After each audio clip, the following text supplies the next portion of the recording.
High, চলো আমাদের প্রথম ব্লগ এখান থেকে চালু করি। দিনটা ছিল 31/5/2025।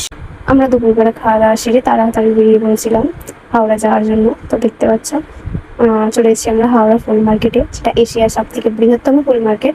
আমরা এখান থেকে সূর্যমুখী ফুলও কিনেছিলাম। দেখতে পাচ্ছ কত সুন্দর টাটকা ফুলগুলো রয়েছে।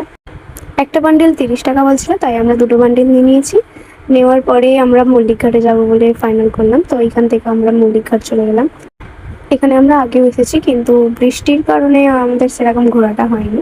তাই আজকে আগে থাকতেই ফাইনাল করে এসেছি যে একটু বসে থাকবো, একটু ঘুরবো, ফটো টটো তুলবো। তো দেখো আমরা চলেও এসেছি।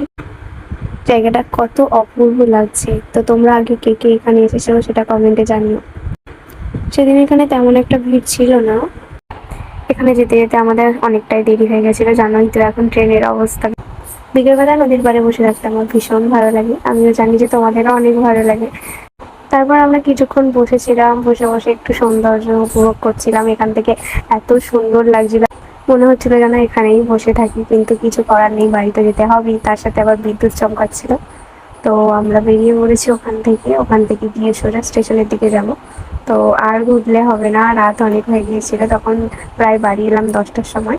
আমাদের সাথে আমার বোনও গিয়েছিল, তো পেছন দিক থেকে ভিডিও করছিল। যাই হোক, যাওয়ার সময়ও ফুলগুলো দেখতে দেখতে যাচ্ছিলাম। কি সুন্দর লাগছে, মানে আমার তো এখান থেকে যেতেই ইচ্ছা করছিল না, কিন্তু যেতে হবেই, কিছু করার নেই। আর যাওয়ার সময় হাওড়ার ব্রিজ থেকে চাঁদটাকে এত সুন্দর দেখতে লাগছিল। তার উপর বিদ্যুৎ চমকাচ্ছিল হালকা হালকা, আর গুড়ি গুড়ি বৃষ্টি পড়ছিল। তো একসাথে যাচ্ছি। চলো টাটা, আজকের মতো ভিডিওটা এই পর্যন্তই, দেখা হচ্ছে পরের ভিডিওতে।